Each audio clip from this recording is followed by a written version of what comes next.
करें शुरू।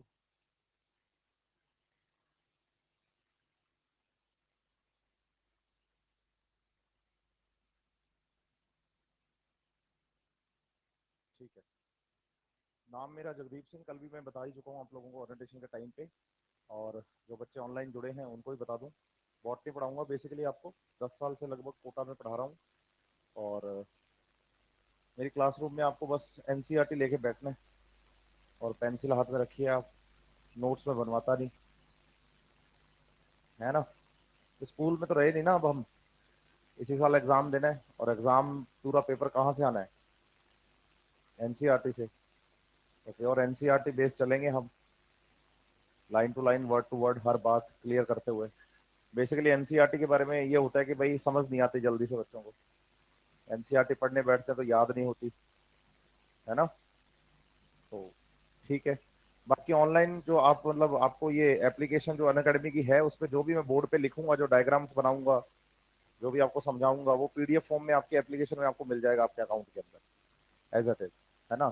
तो उसमें ज़्यादा दुखी होने की बिल्कुल भी जरूरत नहीं है। बच्चों को ये लगता है कि भाई जो सर यहाँ पढ़ाएंगे वो हमें कैसे याद रहेगा या हमें कैसे पता चलेगा कि कौन सी चीज सर ने कैसे बताई थी। तो वो आपको पीडीएफ फॉर्म में पर डे का पर डे मिलेगा। ठीक है, उसमें कोई बड़ा इशू नहीं है। पढ़ाते टाइम क्लास में कोई भी डाउट आता है तो आप बेझिझक हाथ खड़ा करके मुझसे पूछ सकते हैं कि सर ये प्रॉब्लम है। ठीक है, कहीं ये सोचने की जरूरत नहीं है कि भाई पता नहीं सर क्या कहेंगे या क्या नहीं कहेंगे। आप बेझिझक अपना हाथ खड़ा करिए कि सर हमें प्रॉब्लम है और पूछ लीजिए। ठीक है, इसके अलावा कोई बात नहीं है। डिसिप्लिन में बैठिए और मैं आराम से पढ़ाऊंगा। 1 घंटे 25 मिनट की, 30 मिनट की, 35 मिनट की जो भी क्लास होगी अपनी, 1.5 घंटे के अराउंड रहेगी क्लास। तो पूरा निचोड़ेंगे उसको। ठीक है, मेरे पास बोलने के लिए सब्जेक्ट के लिए बहुत सारी बातें हैं, तो इसलिए मैं सब्जेक्ट की ही बातें करूंगा। तो शुरू करते हैं आज की क्लास। टॉपिक अपना सेल बायोलॉजी है, जहां से शुरू करना है। आप एनसीईआरटी खोल लीजिए अपनी, अगर लाए हैं तो। पेज नंबर 125 है ना। शुरू करें। तो सबसे पहले तो मुझे ये बता दीजिए कि व्हाट इज सेल। हाँ, एक रटी रटाई डेफिनेशन सबके पास है कि cell is the basic structural and functional unit of life. Yes और नो? बिल्कुल, सभी बोलते हैं कि भाई cell is the basic structural and functional unit of life. और उनको ये बात समझ भी आ जाती है। अगर मैं पूछ लूं कि फंक्शनल कैसे, तो वो कहते हैं कि लाइफ के सारे फंक्शन सेल में होते हैं। और अगर मैं पूछ लूं कि स्ट्रक्चरल कैसे, तो वो कहते हैं सभी लिविंग ऑर्गेनिज्म सेल के बने हुए हैं। लेकिन मेरा क्वेश्चन एज इट इज अभी भी यही है कि व्हाट इज सेल। ये तो आपने डेफिनेशन बताई है ना, एज्यूम करवाओ कि सेल होती क्या है। अगर बच्चा कहे कि भाई मैं घर से यहाँ तक आया साइकिल से, तो मैं पूछ लूं कि साइकिल क्या होती है, कहता बाई साइकिल होती है। मैं पूछ लेता हूँ बाई साइकिल क्या है, तो कहता है व्हीकल है। मैं कहता हूँ वो तो ठीक है, व्हीकल तो मैंने बहुत सारे देखे, बाई साइकिल कैसा होता है? तो फिर वो बताता है सर 2 टायर होते हैं, है ना, एक ट्राइंगल शेप का फ्रेम होता है, उन टायर्स के ऊपर फिट होता है, एक चैन सेट है, साथ में पैडल लगे हैं, हैंडल होता है। पैडल घुमाते हैं तो चैन की वजह से एक्सल घूमता है, जैसे टायर घूमता है, फिर उसके हैंडल से हम कंट्रोल करते हैं कि किधर वो मुड़ेगा किधर नहीं। तो एज्यूम करवाते हो मुझे कि ऐसा है। तो ऐसा मैं चाहता हूँ कि आप मुझे एक बार सेल के बारे में बताओ कि व्हाट इज सेल। सेल है क्या वास्तव में? नहीं बताओगे? ये ऐसा सोचा नहीं कभी? बस ऐसे सीधे चले कि cell is the basic structural and functional unit of life. लेकिन सोच के देखो, ये सेल शब्द है ना, कई जगह पे पढ़ते हो आप, है ना। आप मूवीज वगैरह देखते हैं टीवी के अंदर, तो वहाँ जो पुलिस स्टेशन होता है उसमें कहते हैं कि इस अपराधी को सेल में बंद कर दो। होता है नहीं होता है ऐसा? बैंक में गए हैं कभी? हाँ, बैंक में अकाउंट वाले के लिए कहते हैं वो अकाउंट सेल है, उधर जाओ। नहीं समझ रहे मेरी बात? तो सेल शब्द कई जगह पे आता है। तो ये सेल वर्ड का बेसिक मीनिंग क्या है, सबसे पहले तो ये समझना पड़ेगा हमें। ये हम समझ पाएंगे तो सेल हमें अच्छे से समझ में आएंगे। सही है बात या नहीं? तो टॉपिक है कि व्हाट इज सेल। तो cell is the basic structural and functional unit of life. ये तो बात ठीक है, लेकिन सेल कहते किसको है आप बताइए? सेल जो है वो 3 स्ट्रक्चरल कंपोनेंट्स का एक मिक्सअप है। कितने कंपोनेंट्स का? 3। जिसमें क्या क्या आता है? बोलो। एक तो आती है बाउंड्री। मैं जैसे बैंक के एक अकाउंट सेल की बात कर रहा हूं, तो आप बताइए कि एक तो हमें क्या चाहिए? बाउंड्री। बाउंड्री होना कंपलसरी है सेल होने के लिए, इसलिए वो कहते हैं कि जाओ अकाउंट सेल में जाओ। तो अकाउंट सेल का मतलब है केबिन होगा, उस केबिन के अंदर टेबल होगा, टेबल के साथ एक चेयर लग रही होगी और चेयर पर बैठ के एक अकाउंटेंट बैठा काम कर रहा होगा, उसको हम सेल कहेंगे। अगर वही टेबल एक खुले ग्राउंड में होगा तो वो सेल नहीं है, वो केवल टेबल है। तो सेल होने के लिए किसका होना जरूरी है? बाउंड्री का होना जरूरी है। फिर दूसरी बात, क्या केवल बाउंड्री से सेल बन जाएगी? बोलो नहीं। सेल के अंदर एक वर्क प्लेस होना चाहिए। क्या होना चाहिए? वर्क प्लेस होना चाहिए। जैसे आप उस अकाउंट सेल के अंदर जाएंगे तो अंदर देखेंगे कि एक टेबल रखा हुआ है, उस टेबल पर एक कंप्यूटर पड़ा है, किताबें पड़ी हैं, कागज है, पेन है, सब कुछ पड़ा है। लेकिन ये कंप्यूटर अपने आप चलेगा नहीं, ये पेन अपने आप चलेगा नहीं, कागज पर अपने आप काम होगा नहीं। इसका मतलब ये जो टेबल है ना बच्चे, ये इस सेल का क्या है? वर्क प्लेस है। लेकिन यहां वर्क अपने आप नहीं होता, यहां एक चेयर पर बैठा हुआ पर्सन होगा बच्चे, जो इन सबको क्या कर रहा होगा? कंट्रोल। तो बताइए सेल होने के लिए कितनी चीजों का होना जरूरी है? क्या क्या? एक तो बाउंड्री चाहिए, दूसरा वर्क प्लेस, और तीसरा, तो आप बताइए कि जब हम एक लिविंग सेल के बारे में बात करते हैं तो लिविंग सेल में भी एक बाउंड्री होती है, और उस बाउंड्री का नाम सेल मेम्ब्रेन। बहुत से बच्चे बीच में शब्द देते हैं कि भाई वो साइटो सेल मेम्ब्रेन जो है वो बच्चा बोलता है कि सेल वॉल होती है। तो बच्चा कहता है बाउंड्री तो हमने सेल वॉल भी पढ़ी है। बिल्कुल पढ़ी है, आप बिल्कुल गलत नहीं है, सेल वॉल भी बाउंड्री होती है। लेकिन सेल वॉल बाउंड्री यूनिवर्सल नहीं है। सेल वॉल के बिना सेल एग्जिस्ट करती है। आप एनिमल्स हैं, आपकी एनिमल सेल में सेल वॉल नहीं होती। लेकिन दुनिया की लिविंग सिस्टम की कोई ऐसी सेल है ही नहीं हमारे पास बायोस्फीयर में जिसमें सेल मेम्ब्रेन ना हो। इसलिए मैं जो बाउंड्री का एग्जांपल ले रहा हूं वो सेल मेम्ब्रेन से ले रहा हूं, क्योंकि सेल मेम्ब्रेन एक यूनिवर्सल बाउंड्री है। आप बताइए कि जब हम लिविंग सिस्टम की बात करते हैं, किसकी बात करते हैं? लिविंग सिस्टम की, तो हमारे पास R H विटेकर के अकॉर्डिंग 5 किंगडम्स हैं लिविंग ऑर्गेनिजम्स के। कितने? बोलो। मोनेरा, प्रोटिस्टा, फंजाई, प्लांटी और एनिमेलिया। सही है बात या नहीं? कितने हैं? 5। समझ रहे हैं बात या नहीं? नाम क्या क्या है? मोनेरा, प्रोटिस्टा, फंजाई, प्लांटी और इन पांचों में जितने भी ऑर्गेनिज्म है, जितने भी ऑर्गेनिज्म है, चाहे आप बात करिए मोनेरा की तो bacteria, eubacteria, cyanobacteria, mycoplasma, archaebacteria. आप बात करिए प्रोटिस्टा की, आप बताइए chrysophytes, euglena, dinoflagellate, diatoms, desmids, जो भी आपका मन करे। प्रोटो जो, आप फंजाई में कोई भी मेंबर ले लीजिए, आप प्लांटी पढ़िए, आप एल्गी से लेकर एंजियोस्पर्म तक, और एनिमेलिया पढ़िए आप, पोरीफेरा से लेकर मैमल्स तक। आपको हर जगह हर लिविंग ऑर्गेनिज्म की सेल में क्या मिलेगी? क्योंकि सेल मेम्ब्रेन एक यूनिवर्सल बाउंड्री है, ये हर सेल में प्रेजेंट है। इसलिए बाउंड्री का एग्जांपल किसके साथ चलेगा? सेल मेम्ब्रेन के साथ। समझ रहे हैं बात या नहीं? दूसरी चीज है कि भाई हमें क्या चाहिए? Work place. वर्क प्लेस कौन होता है? साइटोप्लाज्म। साइटोप्लाज्म के बारे में एनसीईआरटी लिखती है कि cytoplasm is main arena for cellular activities. समझ रहे हैं मेरी बात या नहीं? 2015 में एआईपीएमटी के अंदर क्वेश्चन था ये। और ये बताइए कि एनसीईआरटी की एज इट इज लाइन है। एनसीईआरटी खोलिए पेज नंबर 126। जो बच्चे ऑनलाइन पढ़ रहे हैं वो भी अपनी एनसीईआरटी खोल के बैठेंगे। और मैं पहले क्लियर कर दूं कि आपको एडिशन अभी पुराना ही पढ़ना है। तो 126 नंबर पेज है एनसीईआरटी के अंदर, टॉपिक है एन ओवरव्यू ऑफ सेल। है क्या?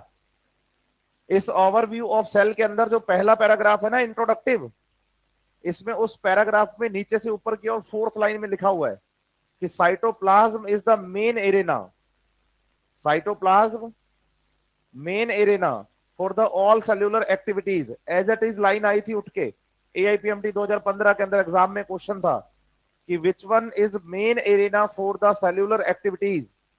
और ऑप्शन में 4 ऑप्शन रखे गए, उनमें से एक ऑप्शन क्या था? साइटोप्लाज्म, और वही आंसर था। समझ रहे हैं मेरी बात या नहीं? एग्जाम में आपको बता दूं, ये एनसीईआरटी जो आप पढ़ रहे हैं बच्चे, ये 2006 में आई थी। उससे पहले एनसीईआरटी का एडिशन कुछ और था।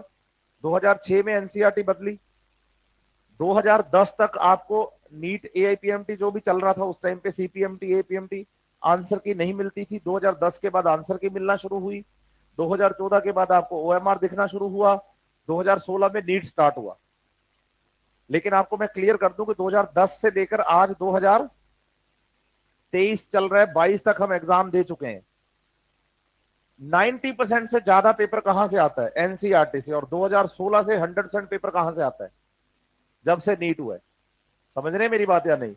इसलिए मैं आपको क्लियर कर दूं बच्चे कि आप ज्यादा से ज्यादा फोकस अपनी एनसीईआरटी पर करिए। फिर भी अगर किसी को लगे कि यार मेरा को नोट्स पढ़ने के बिना तो मतलब मजा नहीं आता, तो आपको जो अनअकैडमी का मॉड्यूल मिला है वो आपके नोट्स हैं, आप उनको पढ़िए, उनमें से क्वेश्चन प्रैक्टिस करिए। बस इन दो चीजों के अलावा कुछ तीसरी चीज को टच करने की आपको बिल्कुल भी जरूरत नहीं है। होता क्या है कि बच्चा स्टार्टिंग के दिनों में सोर्स बहुत इकट्ठा कर लेता है। और मैं आपको क्लियर कर दूं, आप रिपीटर हैं, आपको 1 साल के अंदर 2 साल का सिलेबस पढ़ना है, तो आप अपने सोर्स कम रखिएगा, लेकिन जितना सोर्स होगा वो पूरा खा जाइएगा। कहते हैं ना, चाट जाना है उसको खा जाना है, वो कर लेना काम। समझ रहे हैं बात या नहीं? बहुत से टीचर पूरा साल नोट्स लिखवाएंगे और लास्ट के दिनों में बच्चा जब रिवीजन के टाइम पे आता है और वो बोलता है कि बायोलॉजी के एज इट इज टीचर के साथ बात करता है कि सर अब क्या पढ़ूं, है ना? तो दुनिया का मतलब मैक्सिमम टीचर 99% मास्टर ये बोलते हैं कि बेटा अब तो लास्ट टाइम है, अब तो एनसीईआरटी पढ़। तो भाई जब लास्ट टाइम पे एनसीईआरटी पढ़नी है तो हम शुरू से ही एनसीईआरटी खाएंगे फिर? नहीं समझ रहे आप मेरी बात? तो सोर्स कम रखिए, लेकिन जितना सोर्स फॉलो करेंगे, जितना सोर्स पढ़ेंगे, उसको बहुत ईमानदारी से पढ़िए, line to line, word to word. और एनसीईआरटी में पूरी क्लियर करवा दूंगा आपको। समझ रहे हैं बात या नहीं? और ये धारणा तो तुम लोगों को मैं खत्म ही कर दूंगा कि बायोलॉजी रटने का सब्जेक्ट है। इतना तो कॉन्फिडेंस है मुझे अपने आप पे। ठीक है, आप लोगों को है क्या? हाँ, तो फिर आओ शुरू करते हैं दोबारा।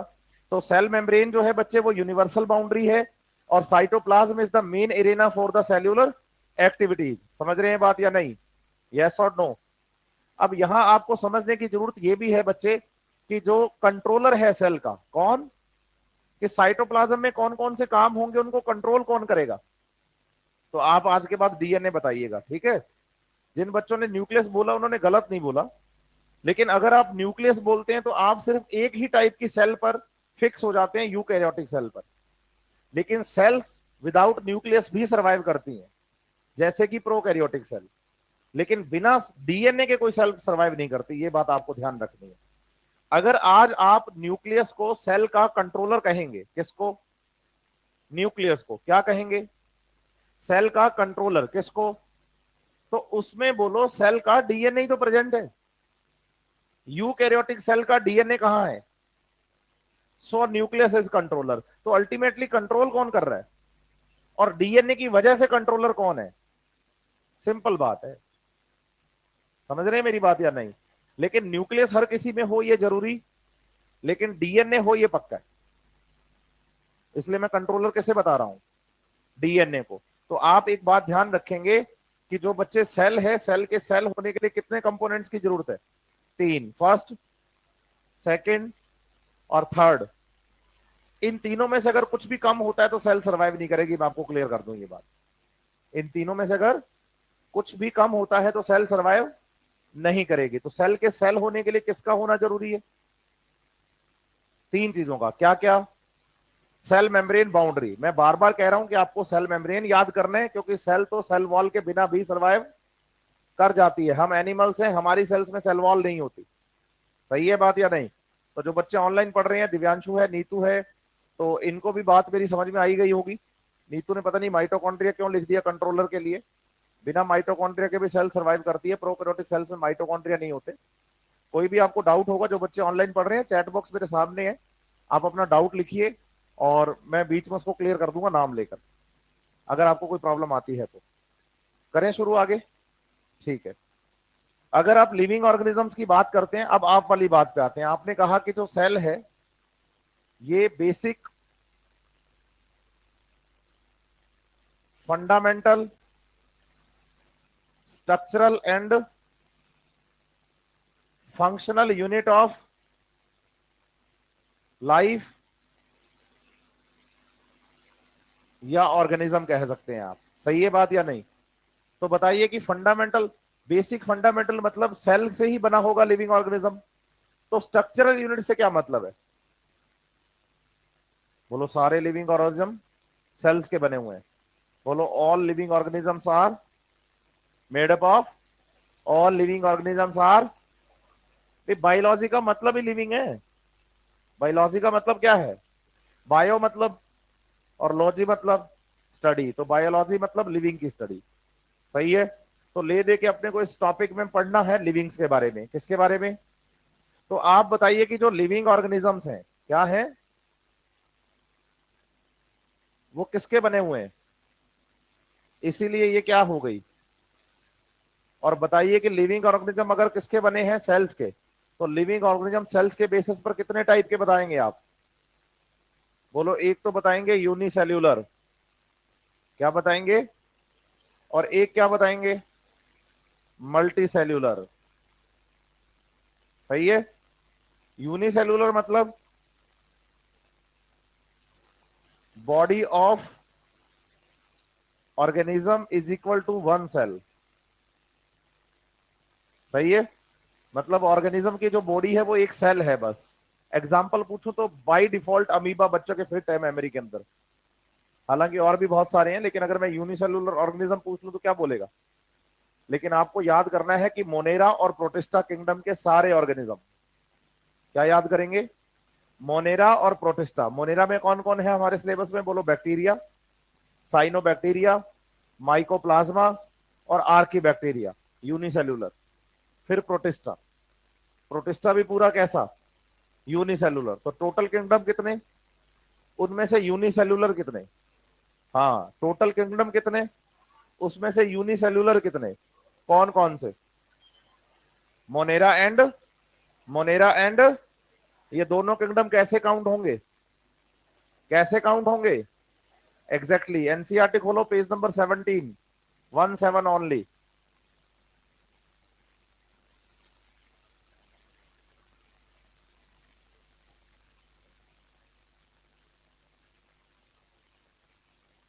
खुला गया?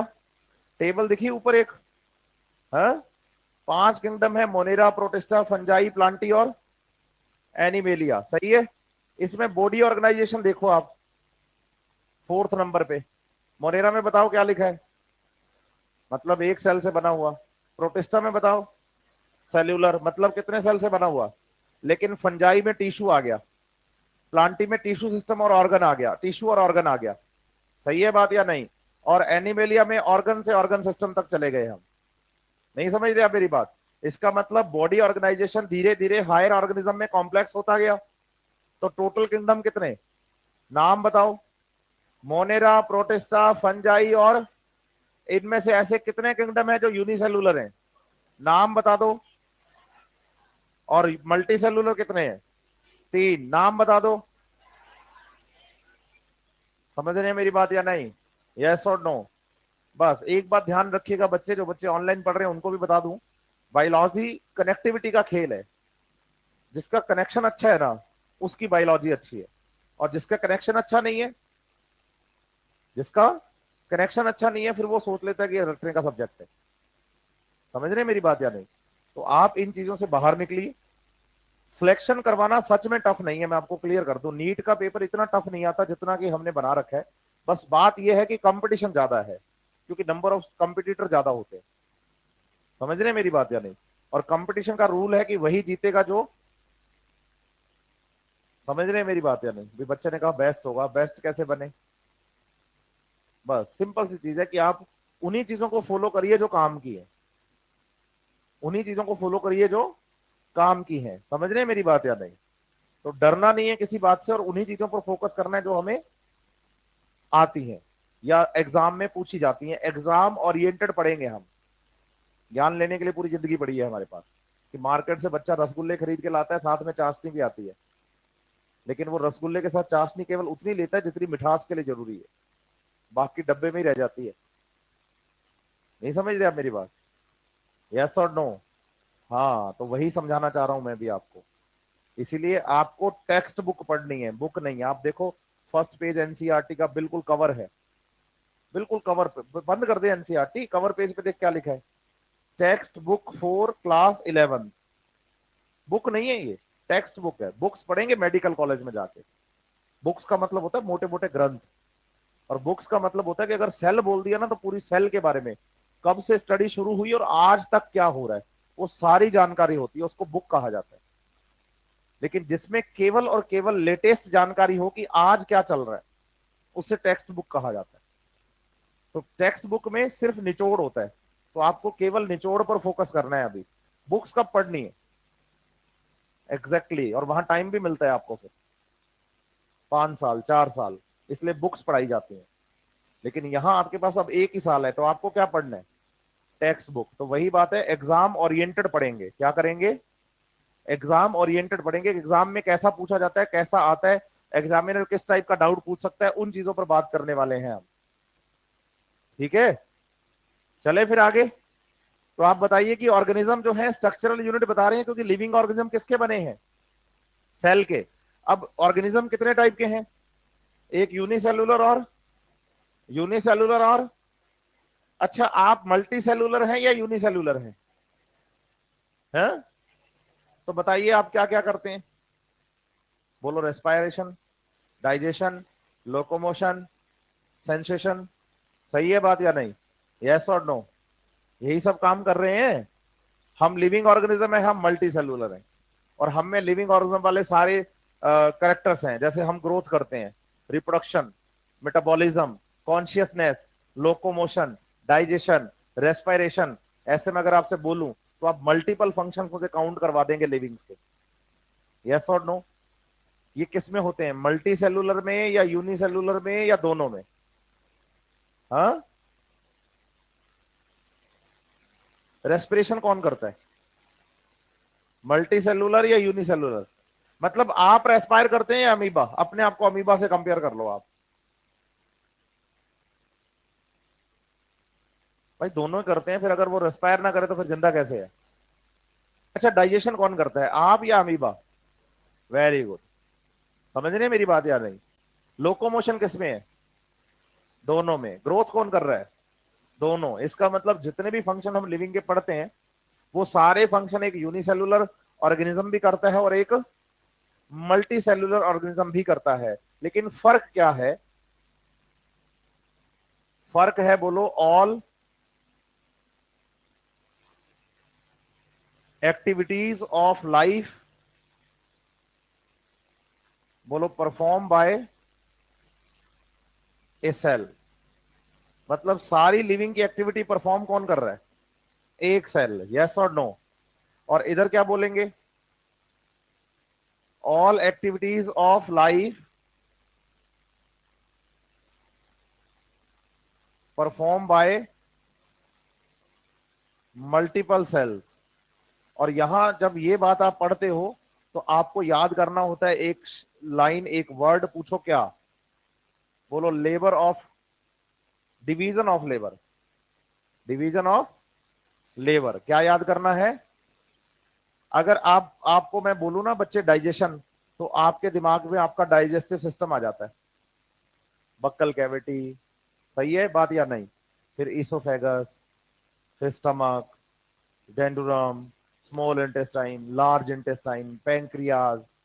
नहीं, यस और नो? ये सब चीजें आपके, तो यहाँ की जो सेल्स हैं वो डाइजेशन में इन्वॉल्व है। मैं जैसे बात करता हूँ सेंसेशन की, तो आप सेंसरी ऑर्गन याद कर लेते हो, स्किन, आई, ईयर। समझ रहे हैं मेरी बात है? मैं बात करता हूँ कॉन्शियसनेस की, तो आप नर्वस सिस्टम में न्यूरॉन्स याद कर लेते हैं, कि हमारी न्यूरॉन्स जो होती हैं वो अपने सराउंडिंग एनवायरनमेंट के लिए रिस्पॉन्ड करती हैं।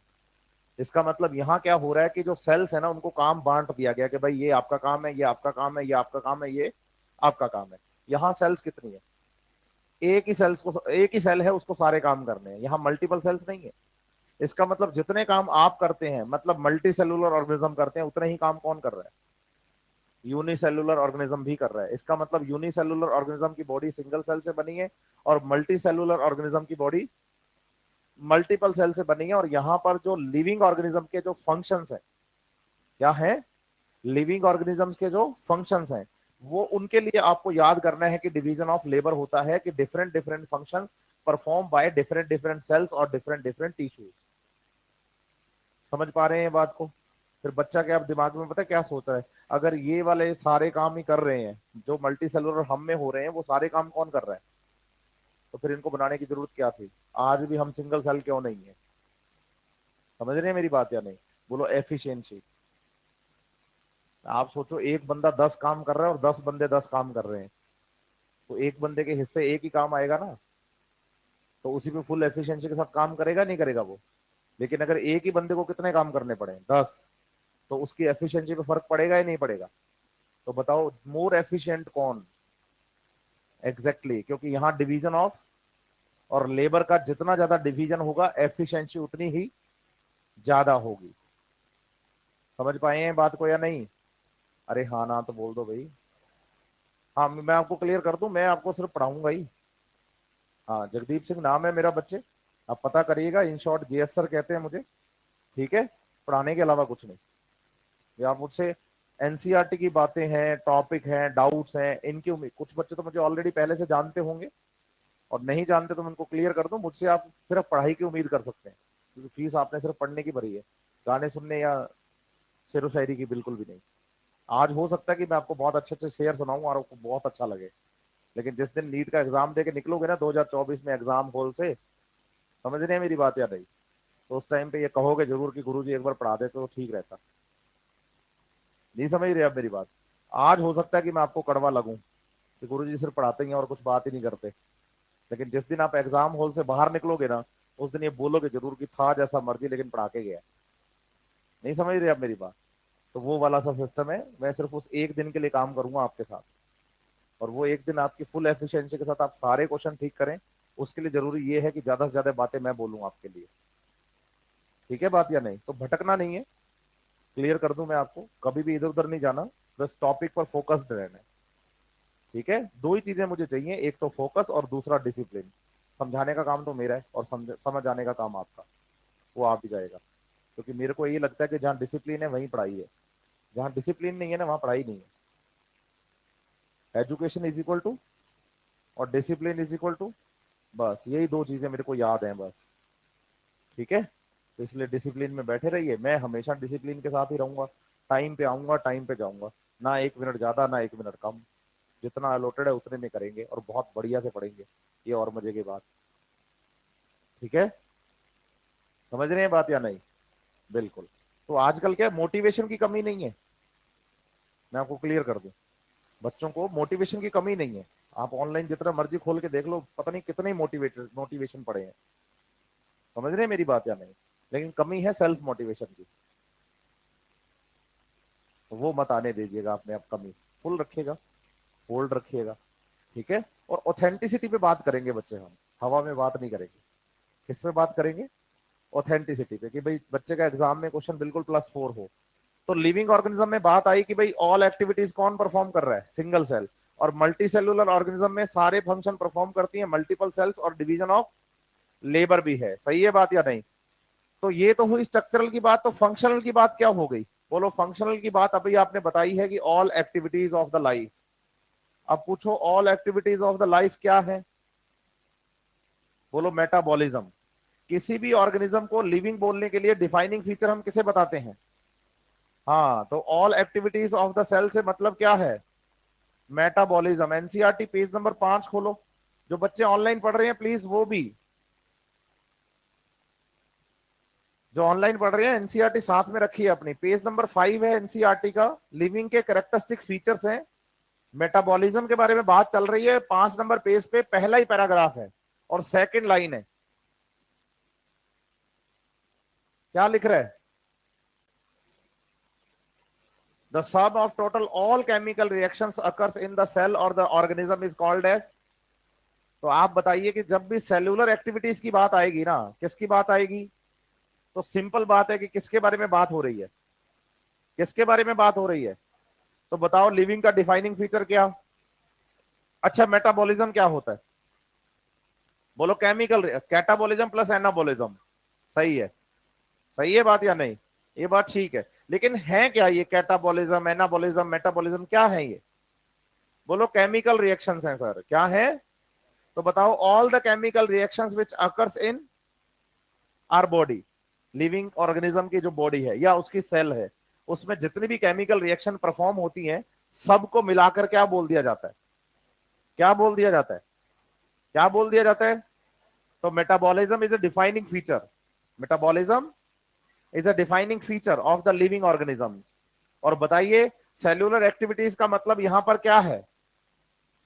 केमिकल रिएक्शन है, मेटाबॉलिज्म है, समझ रहे हैं। तो all activities of the cell perform by all activities of the life perform by a single cell. मतलब सारे मेटाबॉलिक प्रोसेस एक सिंगल सेल करती है, और यहां सारे मेटाबॉलिक प्रोसेस जो है बच्चे, उनमें आपको क्या मिलेगा, डिवीजन ऑफ लेबर। किसमें, मल्टी सेलुलर ऑर्गेनिज्म में। अब मुझे एक क्वेश्चन और पूछना है आपसे, क्या मल्टी सेलुलर इंडिविजुअली सर्वाइव करते हैं? हाँ, मैं अकेला यहां खड़ा हूं, सर्वाइव ही तो कर रहा हूं। इंडिपेंडेंट एग्जिस्टेंस है हमारा, यस और नो, यस और नो, क्या इनका है?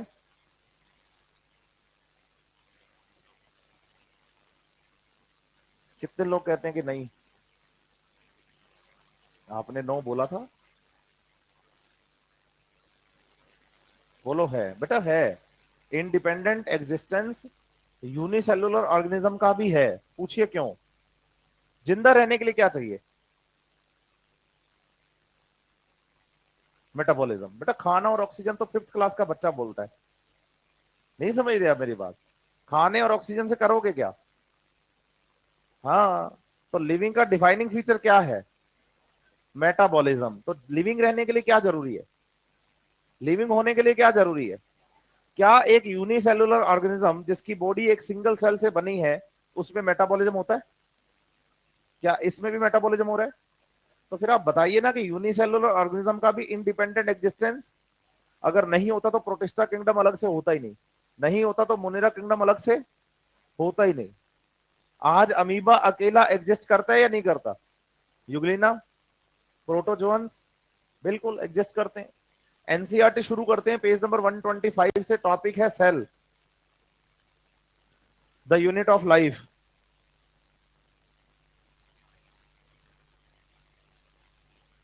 सही है।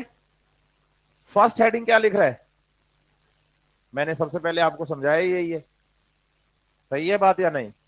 फिर इसमें नीचे इसने लाइन क्या शुरू करी, unicellular organisms are capable of, exactly, unicellular organisms का क्या है,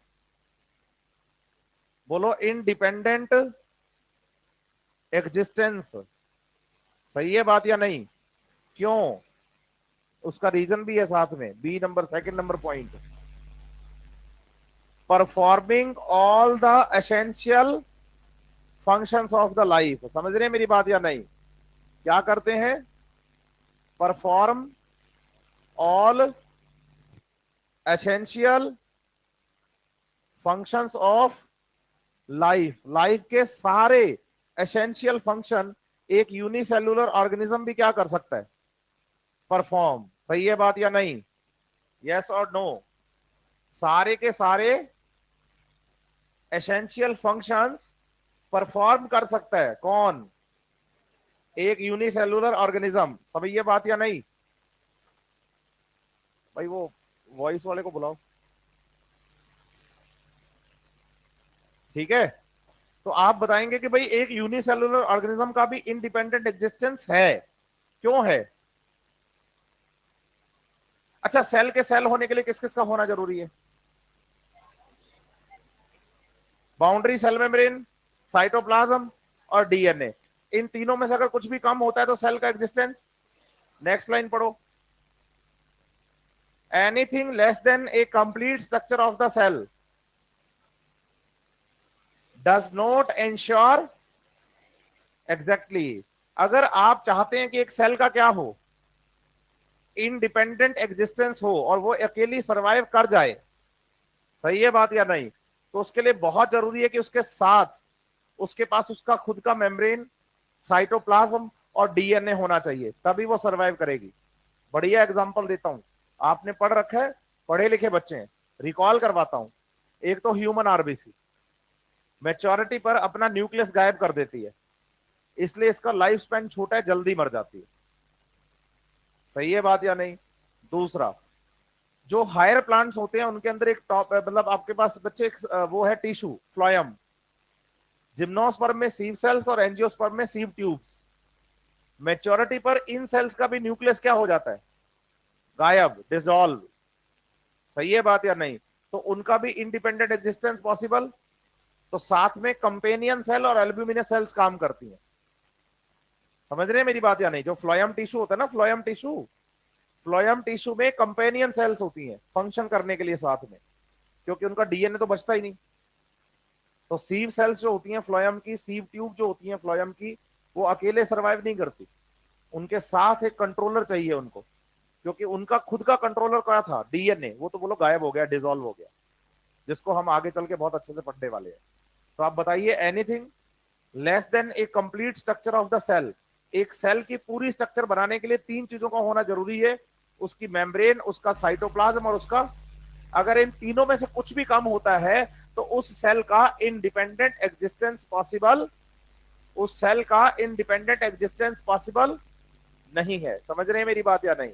तो anything less than a complete structure of the, anything less than a complete structure of the cell, cell की अगर कंप्लीट स्ट्रक्चर में से कुछ भी क्या कर दें, does not ensure the independent, तो उसका फिर इंडिपेंडेंट एग्जिस्टेंस हो ये श्योर नहीं है। समझ रहे हैं बात या नहीं? और इतनी बातें बोलने के बाद एनसीईआरटी क्या बोल रही है, देखो आप, cell is the basic fundamental structure and functional unit of life. और आपने टॉपिक ही वहां से शुरू किया था जब मैंने आपसे पूछा था। नहीं समझ दे रहा मेरी बात? अरे हाँ ना तो बोलो। क्लियर है बातें आपको? समझ आ रहा है अच्छे से? 100%? ठीक है भाई साहब, आपका नाम बता दीजिए मुझे आप। गौरव। पढ़ाई पे ध्यान दीजिए गौरव, आप है ना थोड़ा सा बढ़िया से। करें शुरू आगे? यहां तक कुछ पूछना है? पक्का? तो सेल के सेल होने के लिए किस किस का होना जरूरी है?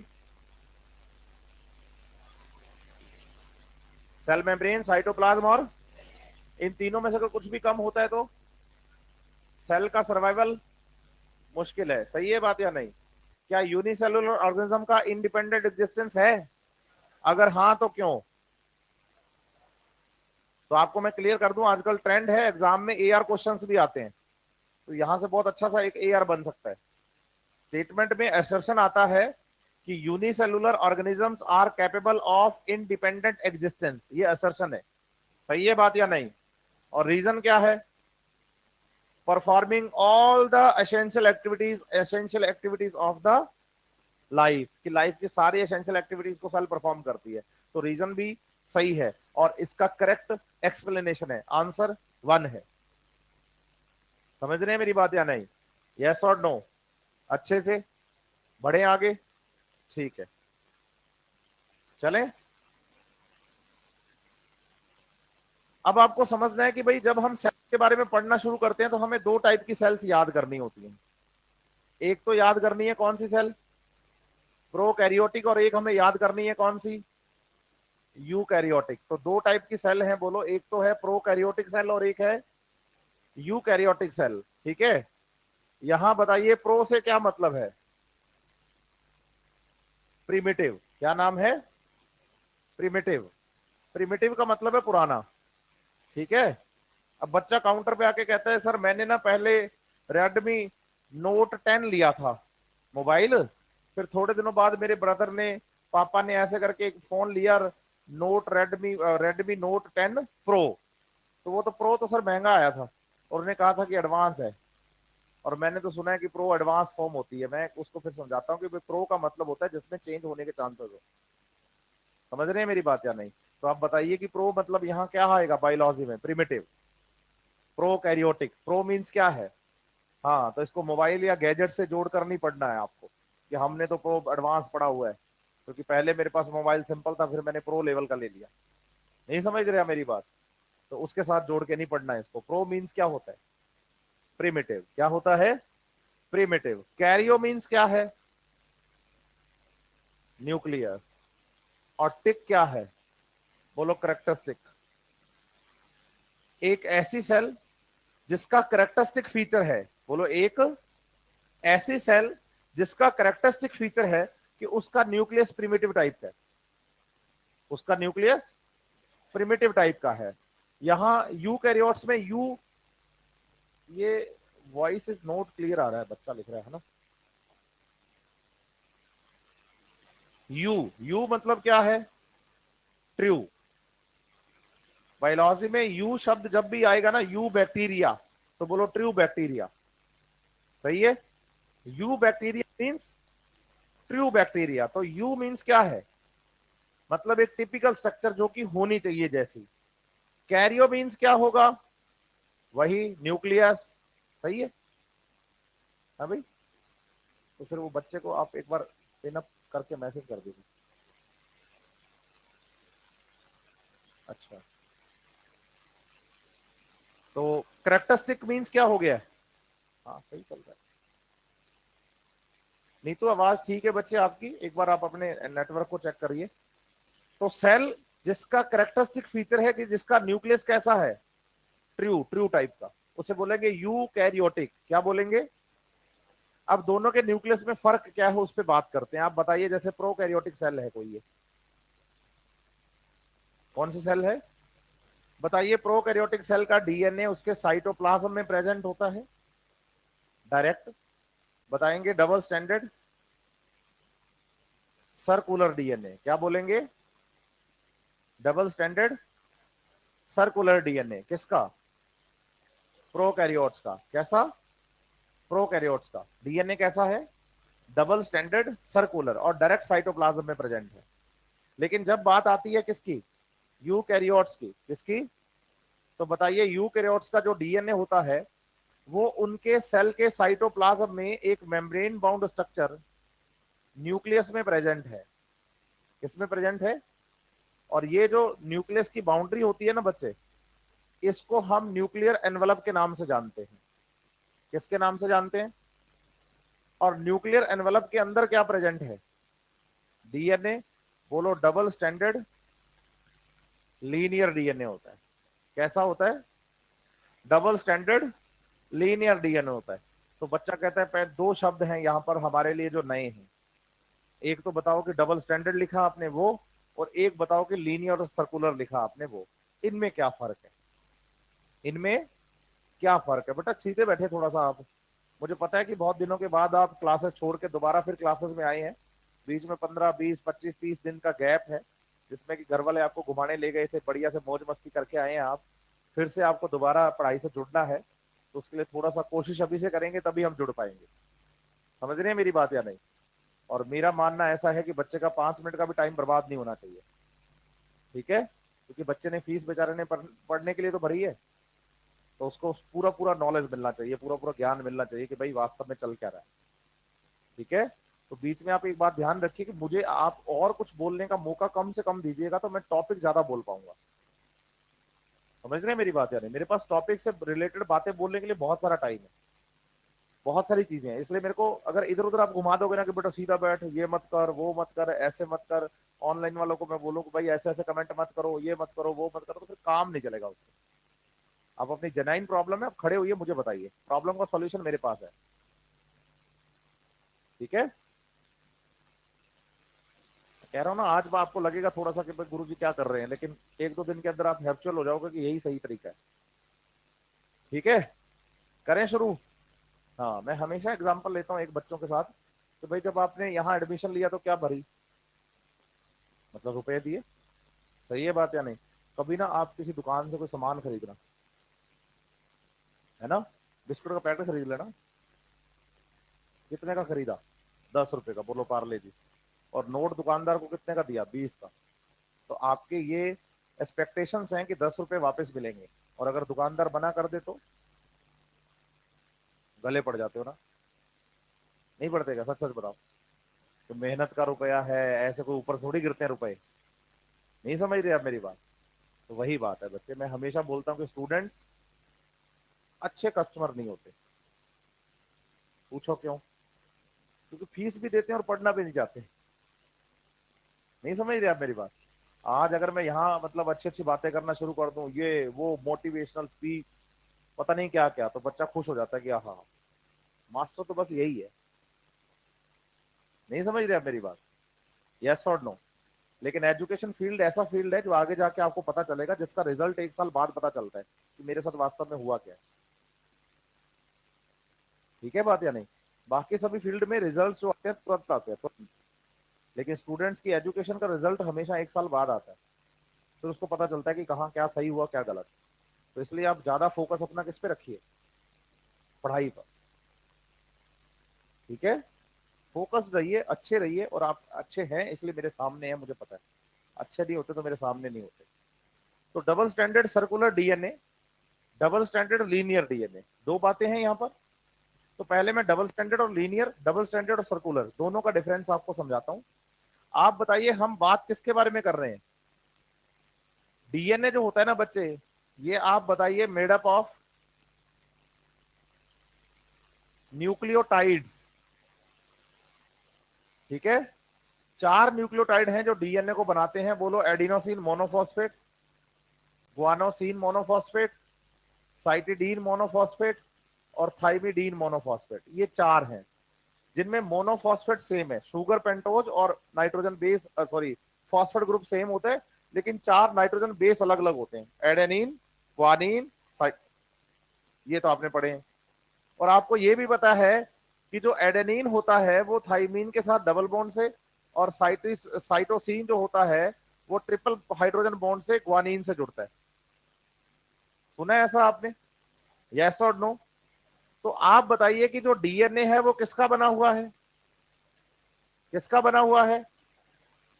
तो आप बताइए कि जैसे रैंडम एक मैं सीक्वेंस लिख देता हूं, A C G A T, T C G T A G C, ये बताओ हमने एक चेन बना दी। और यहां मैंने टी सी जी ए जी सी लिखा है ना बच्चे, इसका मतलब A M P C M P G M P T M P C M P G M P है। बोलो, बच्चा कहता है फिर एमपी क्यों नहीं लिखा? क्योंकि वो तो कॉमन है ना, सब में एक जैसा ही है, अलग तो नाइट्रोजन बेस है। समझ रहे हैं मेरी बात या नहीं? आप बताइए ये एक क्या है? बोलो, न्यूक्लियोटाइड जिसमें एएमपी है, अकेला ए नहीं होता, एएमपी है, तो ये क्या है? एक। और इतने सारे न्यूक्लियोटाइड एक चेन में आ गए, यस और नो? तो आप बताइए ये बन गई पॉली न्यूक्लियोटाइड चेन, क्या बन गई? और बोलो, इसी को स्ट्रैंड कहते हैं। एक पॉलीन्यूक्लियोटाइड चेन एक स्ट्रैंड है, बोलो ऐसे, एक पॉलीन्यूक्लियोटाइड चेन एक स्ट्रैंड है। अब अगर मैं पूछूं कि भाई दूसरा जो स्ट्रैंड इसके साथ बनेगा वो किस सीक्वेंस का होगा, आप एक झटके में मुझे समझा दोगे, क्योंकि आपको पता है ए के साथ कौन जुड़ता है और सी के साथ। तो बताओ, ए के सामने कौन आएगा, कितने bond?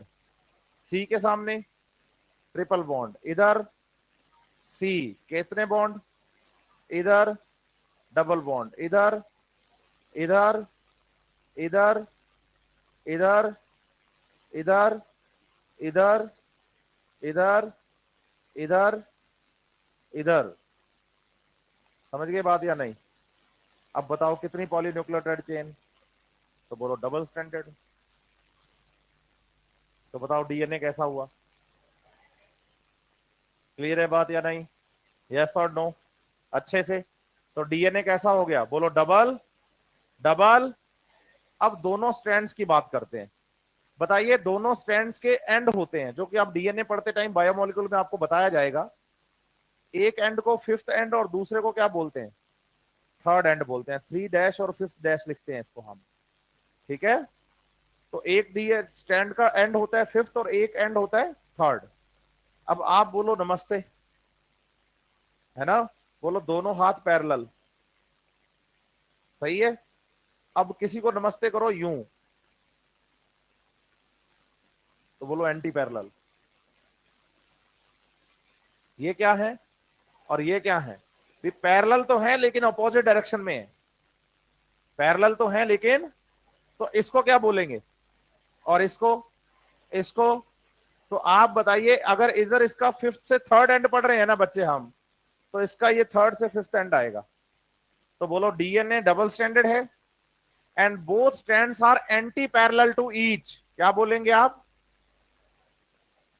Both strands are anti parallel to each. समझ रहे हैं मेरी बात या नहीं? जो बच्चे ऑनलाइन पढ़ रहे हैं, नीतू है, प्राशी है, दिव्यांशु है, क्या आपको मेरी बातें समझ में आ रही है? जल्दी से रिप्लाई करिए बच्चे। दिव्यांशु कह रहे हैं जी सर। ठीक है, और अच्छा बाकी ऑन करके चले गए। कौशिक, हाँ सर। प्राशी, जी सर। ठीक है, आगे बढ़ते हैं अब। तो ये हो गया anti parallel to each double standard और एंड फ्री है। ऐसा डीएनए जिसके एंड फ्री हो, बोलो ऐसे, उसे बोलते हैं, बोलो, डबल स्टैंडर्ड लीनियर डीएनए। इसके एंड फ्री है। समझ रहे हैं मेरी बात या नहीं? लेकिन बताइए, अगर यही डीएनए के जो एंड है, जैसे मैंने कहा कि भाई ये डीएनए है डबल स्टैंडर्ड, ये बोलो फिफ्थ एंड, ये थर्ड एंड, ये थर्ड एंड, ये फिफ्थ एंड, सही है? बोलो अगर ये एंड आपस में क्या हो जाए, सही है? तो बताओ थर्ड एंड कहाँ है और फिफ्थ एंड कहाँ है? कहाँ है थर्ड एंड और फिफ्थ एंड? बोलो पता ही नहीं, है ही नहीं। ऐसा डीएनए जिसमें एंड फ्री नहीं होते, बोलो ऐसा डीएनए जिसमें, उसे कहते हैं डबल स्टैंडर्ड सर्कुलर डीएनए। ऐसा किसमें मिलता है? प्रोकैरियोट्स में। और ऐसा किसमें मिलता है? यूकैरियोट्स में। समझ रहे हैं मेरी बात या नहीं? अब एक डायग्राम बना रहा हूं, मुझे बताना कि डीएनए कैसा है, लीनियर है या सर्कुलर है? है लीनियर, क्योंकि यहां एंड फ्री है। अच्छा एक डायग्राम बना रहा हूं ऐसा,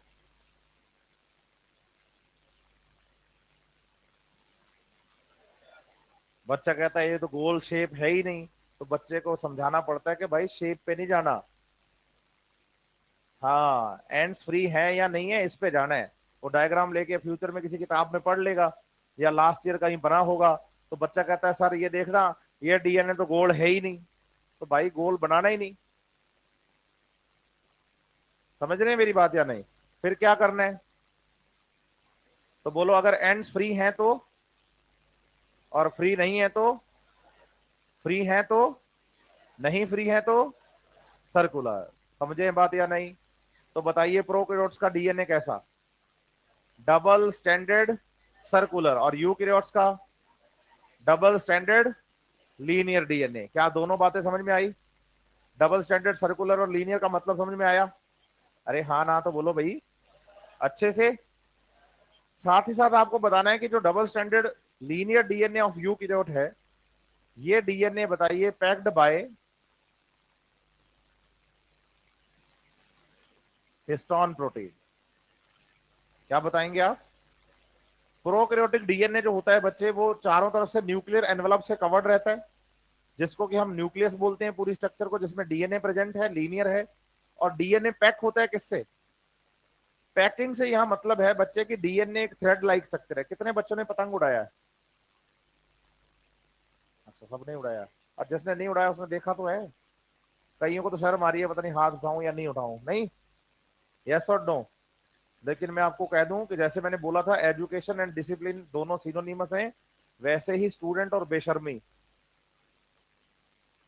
समझ रहे हैं मेरी बात या नहीं? हाँ, स्टूडेंट मीन्स बेशर्म, डाउट्स को लेकर के, भाई मेरे को नहीं समझ में आया तो नहीं आया, आया तो नहीं आया तो, बस सिंपल बात है। हाँ और ना, बीच का सा मामला रखना ही नहीं अपने को। समझ रहे हैं मेरी बात या नहीं? यस और नो? बिल्कुल। एक अच्छे स्टूडेंट का काम होता है, धर्म होता है कि वो अच्छे से पढ़ाई करे। एक अच्छे टीचर का ये धर्म होता है कि वो अच्छे से पढ़ाए। समझ रहे हैं मेरी बात या नहीं? आप सोचिए बच्चे की, बच्चे क्या थक जाते हैं पढ़ाई से, और बच्चे को हर साल ये पुचकारा जाता है बेटा बस ये 2 ही साल, बस ये 1 ही साल, और बचपन से सुनता आ रहा है और उसको पता है, और ये पीछा नहीं छोड़ रहा, किताबें पीछा नहीं छोड़ रही, और बहुत अच्छी बात है। ये भी ध्यान रखिए, क्योंकि एजुकेशन एक ऐसी चीज है जो आपको हारने नहीं देगी कभी भी। ठीक है बात या नहीं? हाँ, हम कोटा डॉक्टर बनने के लिए आए हैं, लेकिन डॉक्टर बनेंगे तो सक्सेस होंगे ऐसा कहीं किसी किताब में नहीं लिखा हुआ।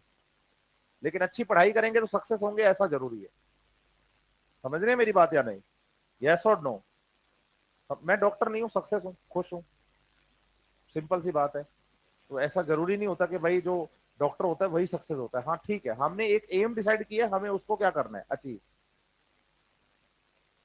ठीक है। और मैं मजे की बात बता दूं आपको, एक्साइटमेंट बहुत अच्छी रहती है। और यही एक जिंदगी जीने का तरीका है कि आप एक एम लेके चलते हो, एक एम लेके चलते हो। जिसने अपना गोल डिसाइड कर रखा है ना बच्चों, उसको जिंदगी जीने का मजा ही अलग है। और जो बिना गोल के जीते हैं उनको जिंदगी जीने का उतना मजा नहीं आता जितना गोल वाले को आता है, क्योंकि मेहनत वही करता है, फंक्शनल वही होता है सबसे ज्यादा, जिसका गोल डिसाइडेड है तो मुझे ये अचीव करना ही है। अचीव कर लोगे उसके बाद लगेगा कि यार ठीक है, नॉर्मल है। लेकिन जब तक अचीव नहीं करते ना, तब तक ये लगता रहता है कि भाई पहुंचना है यहाँ तक, और वही असली लाइफ है। तो लड़ना सीखना है हमें। ठीक है बात या नहीं? आगे बढ़ते हैं। तो आप बताइए कि पतंग की बात चल रही थी कि भाई कितने बच्चों ने पतंग उड़ाया, बोलो सबने उड़ाया है। नहीं उड़ाया तो हमने देखा है। लंबा थ्रेड बोलो 100 मीटर, 200 मीटर, 500 मीटर, जितना आप हाइट पे ले जाओ पतंग को, वो आप पे डिपेंड करता है।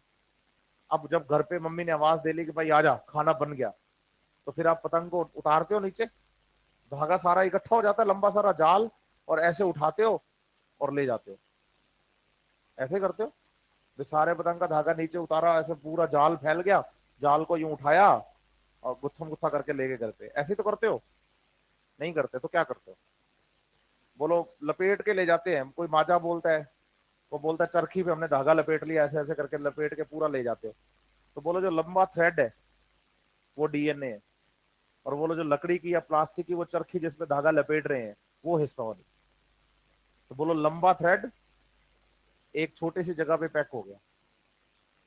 समझ रहे हैं मेरी बात यार? नहीं। और ह्यूमन सेल के डीएनए की बात करोगे तो एनसीईआरटी लिखती है लगभग 2.2 मीटर लंबा डीएनए, लगभग। और आपकी सेल्स का साइज माइक्रोन्स में होता है।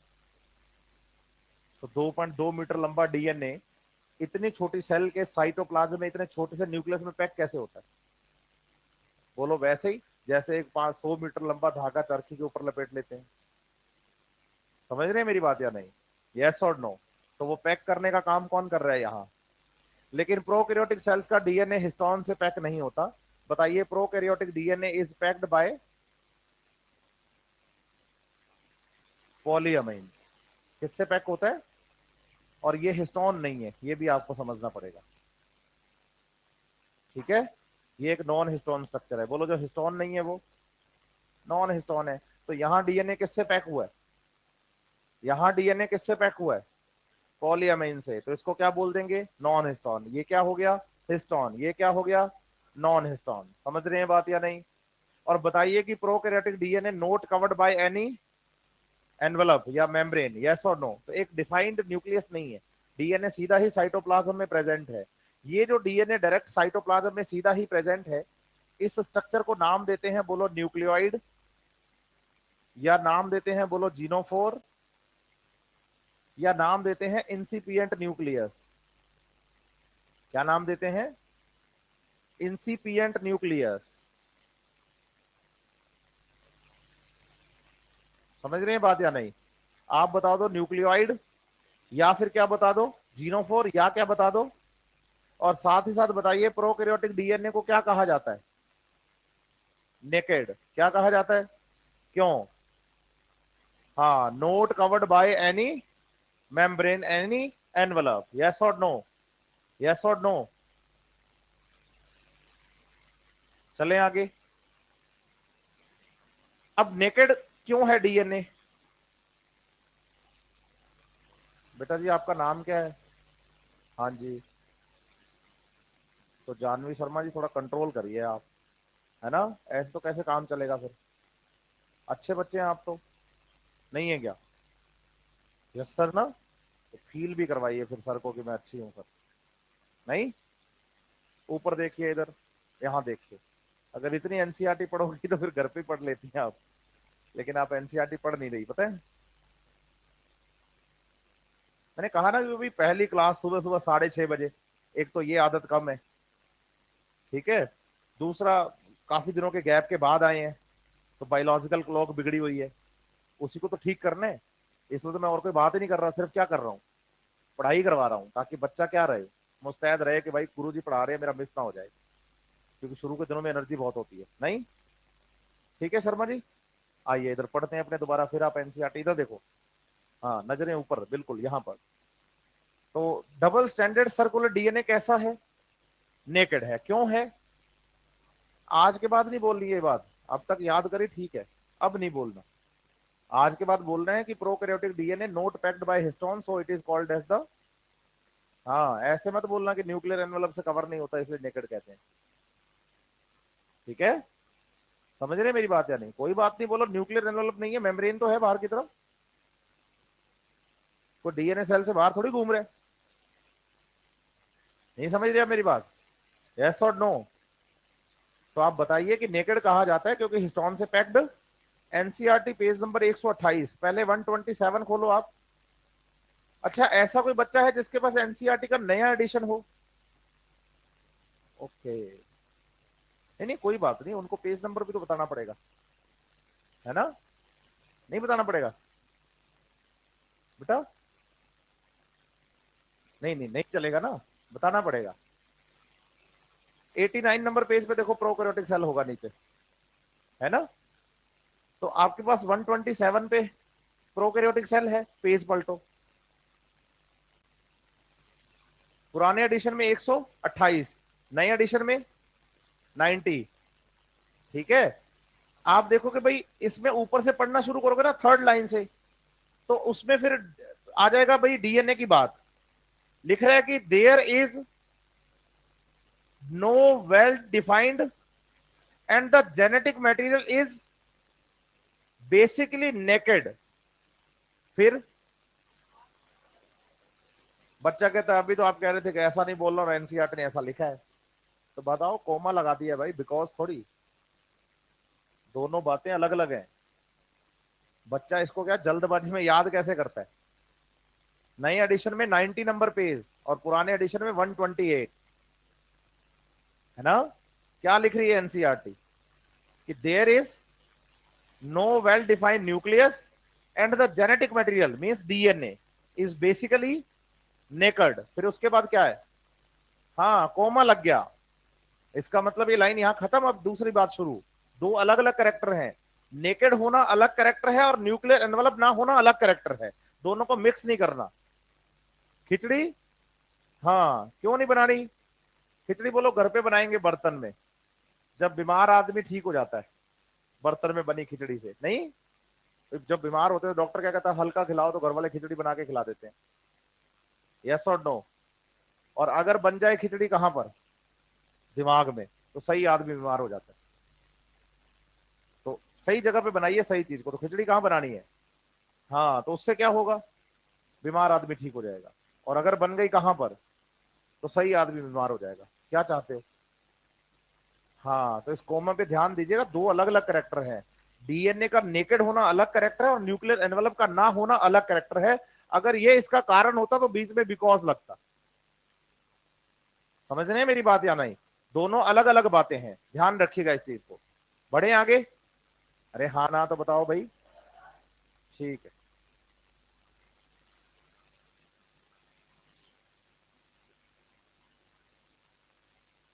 बात किसकी चल रही है, प्रोकैरियोटिक सेल और यूकैरियोटिक सेल्स की। अगर मैं कहूं कि प्रोकैरियोटिक सेल में मेम्ब्रेन बाउंड सेल ऑर्गेनेलीज क्या होते हैं, एब्सेंट। और यूकैरियोटिक सेल में मेम्ब्रेन बाउंड सेल ऑर्गेनेलीज क्या है, प्रेजेंट। सही है बात या नहीं? बेटा दोनों ही डीएनए पैक्ड हैं। आपको मैं क्लियर कर दूं, दिव्यांशु कह रहा है कि प्रोकैरियोट्स में पॉलीअमाइन जो है उसमें डीएनए पैक नहीं है। एक तो ये बात समझो, हिस्टोन और पॉलीअमाइन में डीएनए पैक नहीं होता, पर डीएनए पैक होता है।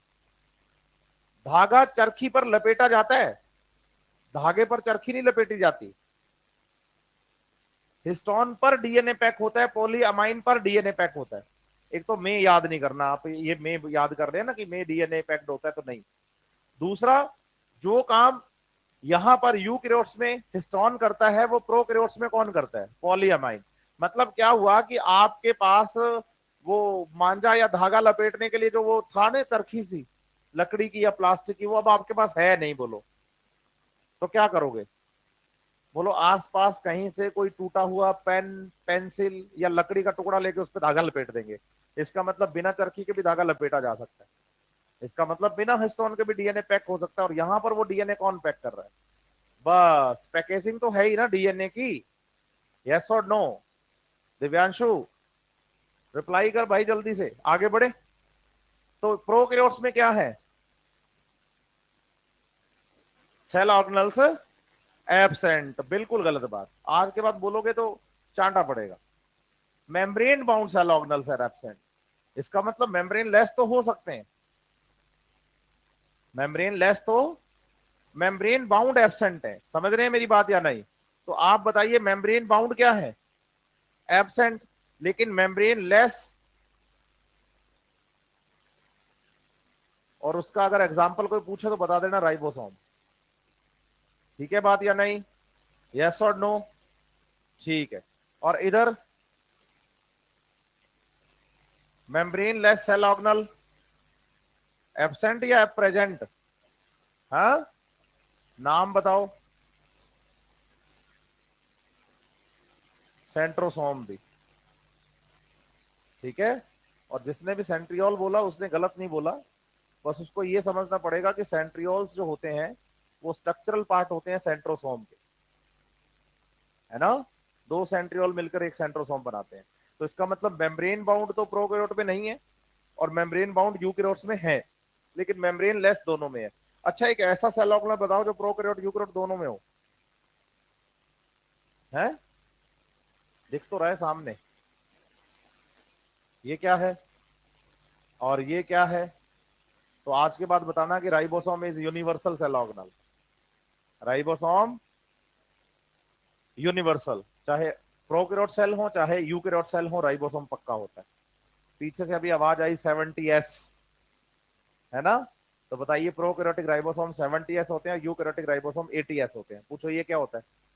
बोलो जब राइबोसोम पढ़ेंगे तब बात करेंगे, अभी का ज्यादा ज्ञान लेने की जरूरत नहीं है। अभी तो हम प्रोकैरियोट यूकैरियोट के बेसिक डिफरेंस कर रहे हैं। सही है बात या नहीं? जब राइबोसोम की डिटेल करेंगे तो राइबोसोम के बारे में फिर अच्छे से पढ़ेंगे हर बात। नहीं?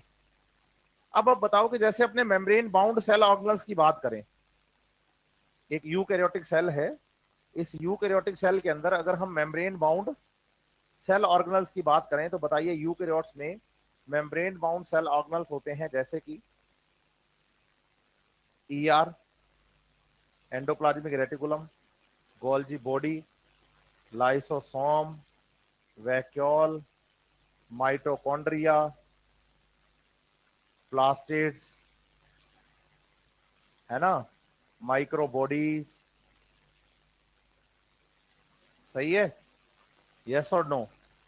ये सारे सेल ऑर्गेनल नहीं है किसमें? प्रोकैरियोट्स में। ईआर का काम क्या होता है? ईआर और गोल्जी बॉडी बेसिकली बोलो सिक्रीशन के लिए काम करते हैं। किसके लिए? अब ईआर और गोल्जी बॉडी नहीं है कहां पर, तो इसका मतलब प्रोकैरियोट्स में सिक्रीशन वाला काम होता ही नहीं है। यस और नो? हाँ? अरे ऐसा बोलना ही नहीं है। बोलो लिविंग है ना, तो काम लिविंग वाले सारे ही करते होंगे। सेल ऑर्गेनल नहीं है बस एक सेल, उसका यूनिसेलुलर। आप बताओ टोटल किंगडम कितने? नाम बता दो। मोनेरा, प्रोटिस्टा, फंजाई, प्लांटी और इनमें से यूनिसेलुलर कितने? मोनेरा और, तो मोनेरा का इंडिपेंडेंट एग्जिस्टेंस है, क्या वो सारी सेलुलर एक्टिविटीज कर सकता है? तो इसका मतलब सिक्रेशन भी तो हो रहा होगा। नहीं? बताइए जब प्रोकैरियोट्स की बात करते हैं ना हम, तो प्रोकैरियोट्स में एक तो आपको ये याद करना है कि मोस्ट ऑफ द प्रोकैरियोट्स में सेल वॉल प्रेजेंट होती है। सेल वॉल प्रेजेंट होती है क्योंकि प्रोकैरियोट्स में बेसिकली जब भी बात की जाती है तो किसको पढ़ाया जाता है? बोलो bacteria are the sole member of the Monera kingdom. तो जब भी मोनेरा की बात आती है, प्रोकैरियोट्स की बात आती है, तो बेसिकली पढ़ाया किसकर बेस पर जाता है? बस आपको याद करना है कि प्रोकैरियोट्स में केवल एक ही ऑर्गेनिज्म है जिसका नाम है माइकोप्लाज्मा, जिसमें सेल वॉल नहीं होती।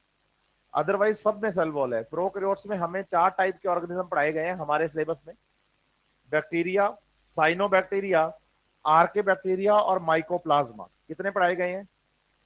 कौन कौन से? इसमें से माइकोप्लाज्मा है जिसमें नहीं है क्या, सेल वॉल, तो बाकी सब में सेल वॉल है। समझ रहे हैं मेरी बात या नहीं? आप एनसीईआरटी पेज नंबर 18 खोलो, थोड़ा जल्दी से हाथ चलाओ, ओनली 18, बायोलॉजिकल क्लासिफिकेशन है। 18 नंबर पेज पे किंगडम मोनेरा है। इसमें आप आएंगे बेटा 18 नंबर पेज, 18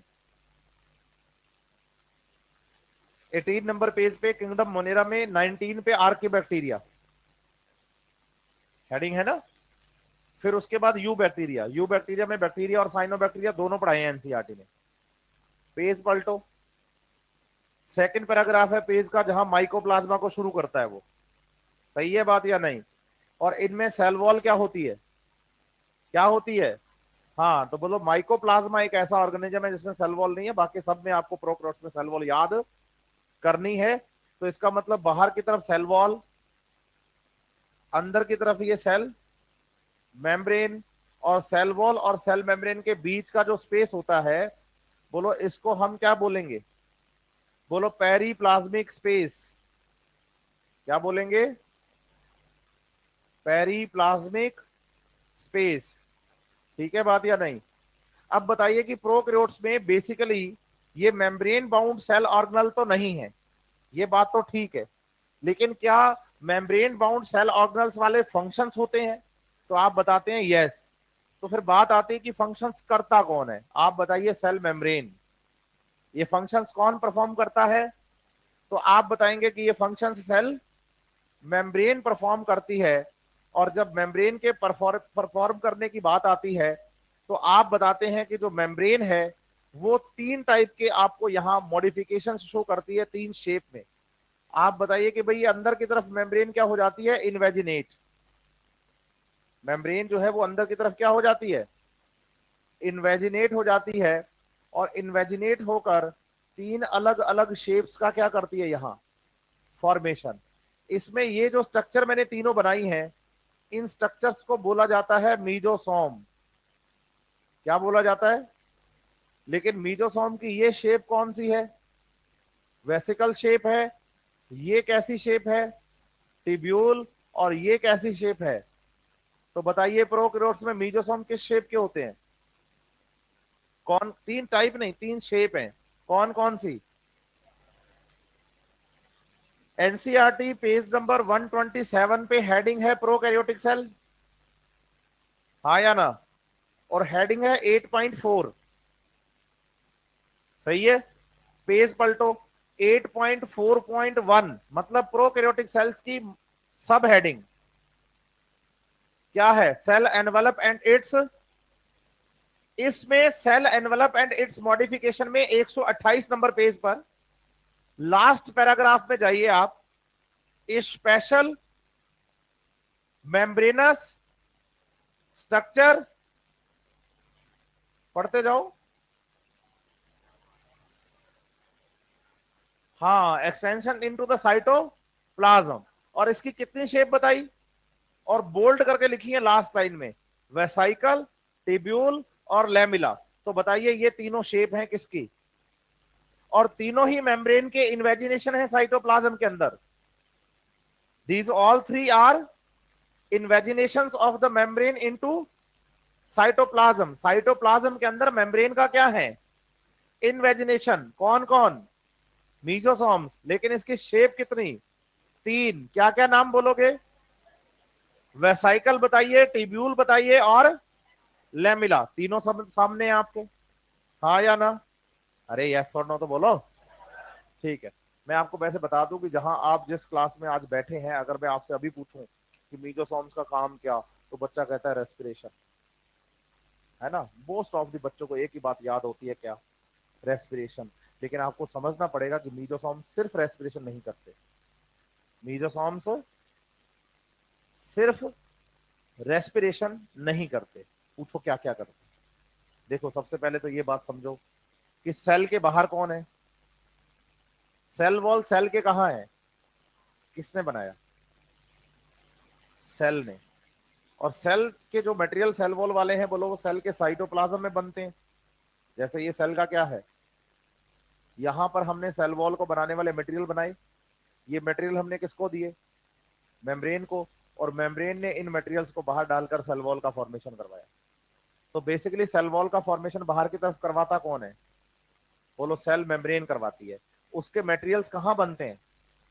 तो बताओ सेल वॉल मटेरियल्स कहाँ बनेंगे और फिर उसको कहाँ दिया जाएगा, और सेल मेम्ब्रेन के फिर क्या बनाएगी?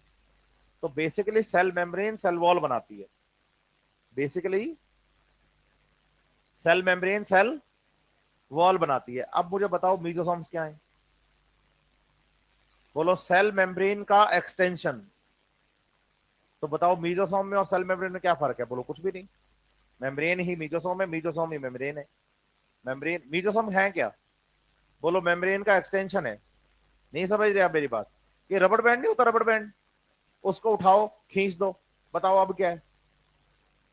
रबड़ बैंड। और उसको छोड़ दो, खींच लो, तो फिर बोलो अंदर की तरफ एक्सटेंड हो गया कौन?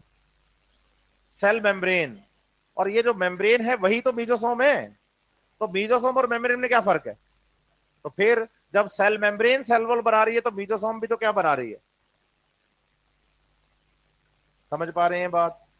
अरे हाँ ना तो बोलो अच्छे से। दूसरा बात, हम कहते हैं प्रोकैरियोटिक सेल का DNA double standard circular DNA है, हिस्टोन से पैक नहीं है और सेल के साइटोप्लाज्म में प्रेजेंट होता है। लेकिन इसका मतलब ये बिल्कुल भी नहीं है कि वो इधर उधर मतलब लोटपोट हो रहा है कि पहले यहां था फिर वहां भाग गया, वहां से वहां भाग गया, वहां से वहां, ऐसा नहीं होता। बोलो एक जगह पे टिका रहता है। पूछो कहां? पूछो कहां? बोलो किसी एक टिब्यूलर मीजोसोम के साथ जुड़ा हुआ। ये इसका क्या है?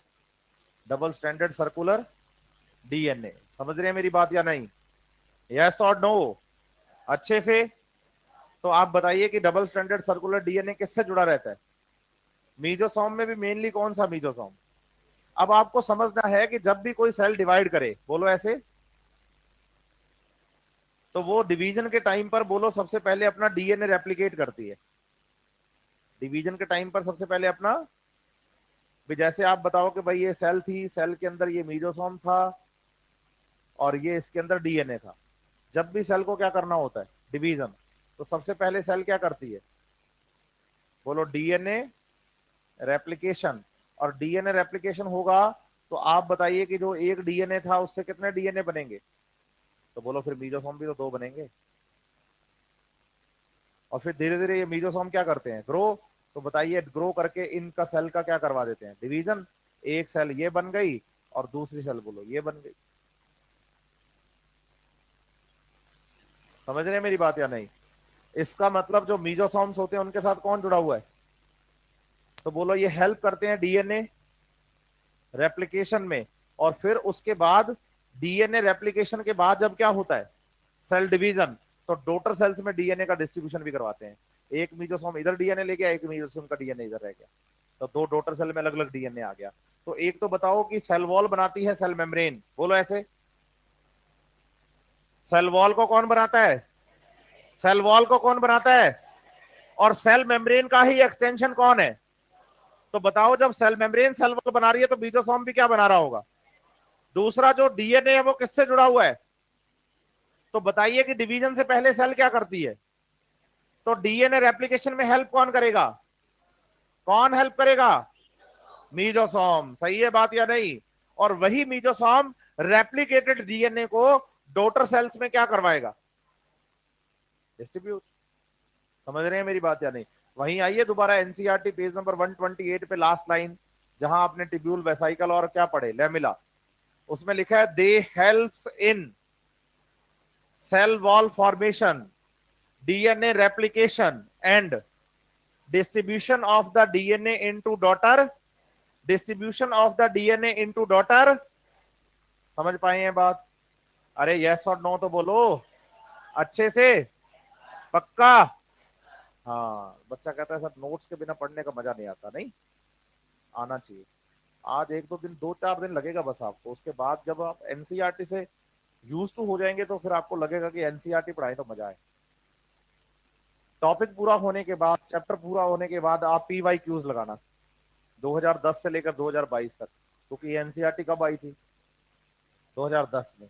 अगर सारे पीवाई क्यूज सॉल्व हो जाएं विदाउट एनी प्रॉब्लम तो मुझे एक बार आकर थैंक यू जरूर बोलना। नहीं समझ रहे आप मेरी बात? और अगर एक बच्चे के टॉपिक पढ़ने के बाद सारे PYQs क्या हो जाते हैं, इसका मतलब वो एग्जाम में बैठने लायक तो हो गया। नहीं समझ रहे आप मेरी बात? क्योंकि जो एग्जाम का सिनेरियो है वो तो उसको समझ में आ ही गया ना कि पेपर ऐसा बनता है या नहीं। हाँ, अभी तो सेल शुरू ही नहीं किया मैंने, अभी तो इंट्रोडक्शन ही चल रहा है कि भाई क्या होता है, कैसे होता है, कैसे क्या है। धीरे धीरे सब पढ़ेंगे हम बढ़िया से और एनसीईआरटी को निचोड़ देंगे बढ़िया। ठीक है। हाँ, बहुत सारे लोग कहते हैं कि एनसीईआरटी ये करो, एनसीईआरटी वो करो, अपने कुछ नहीं कहते, अपने एनसीईआरटी पढ़ाते हैं प्योरली। इसलिए मैं कहता हूँ कि मोटिवेशन बहुत है, मोटिवेशन, लेकिन कंटेंट बहुत कम है। और खास करके बायोलॉजी को लेकर तो वैसे ही लोगों की भ्रांति है कि बायोलॉजी तो रटने का सब्जेक्ट है। नहीं समझ रहे आप मेरी बात? लेकिन साइंस का है तो रटने का नहीं है। दूसरी चीज ऐसे समझो कि जो मीजोसोम्स होते हैं ना बच्चे, एक तो मैं कहूं कि सेल मेम्ब्रेन यूं सीधे ही है, और एक मैं बोलूं कि जो सेल मेम्ब्रेन है बच्चे वो यूं है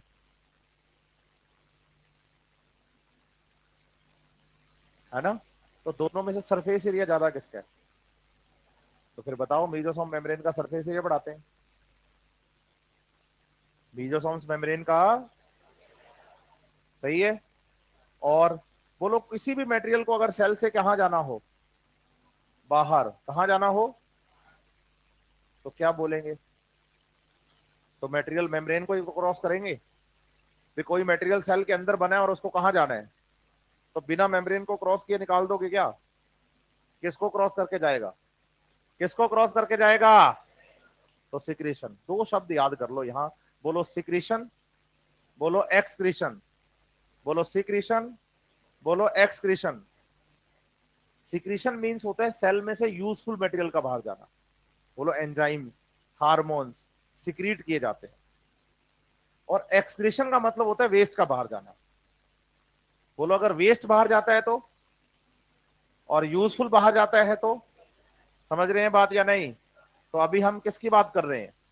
सिक्रीशन की। यस और नो? बताइए, मीजोसोम्स जो होते हैं वो रेस्पिरेशन में भी हेल्प करते हैं। बोलो बेसिकली एरोबिक रेस्पिरेशन में। किसमें? एरोबिक रेस्पिरेशन का एक प्रोसेस है, बोलो इलेक्ट्रॉन ट्रांसपोर्ट सिस्टम। क्या बोलोगे? एनसीईआरटी खोलो, पेज नंबर 226, 226, थोड़ा जल्दी से चलेंगे। 226 है क्या? इस 226 नंबर पेज पे चैप्टर है बच्चे, रेस्पिरेशन इन प्लांट्स। फिर इसमें जाओ 233 नंबर पेज पे, 233 पे, या 231 पे आओ पहले, थोड़ा सीक्वेंस में चलते हैं। 231 पे हेडिंग है 14.4 एरोबिक रेस्पिरेशन। फिर जाओ 233 पे, डायग्राम है ईटीएस का, इलेक्ट्रॉन ट्रांसपोर्ट सिस्टम। इसका मतलब electron transport system is the part of aerobic respiration and occurs in the inner membrane of mitochondria.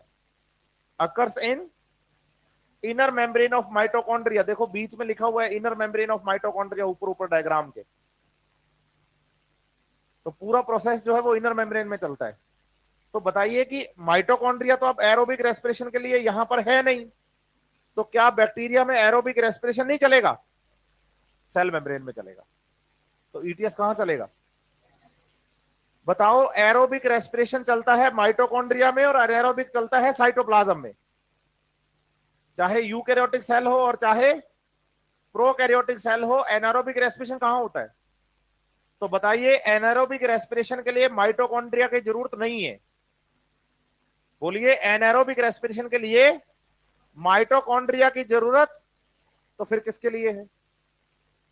Aerobic के लिए। यहां एरोबिक रेस्पिरेशन किसमें चलेगा?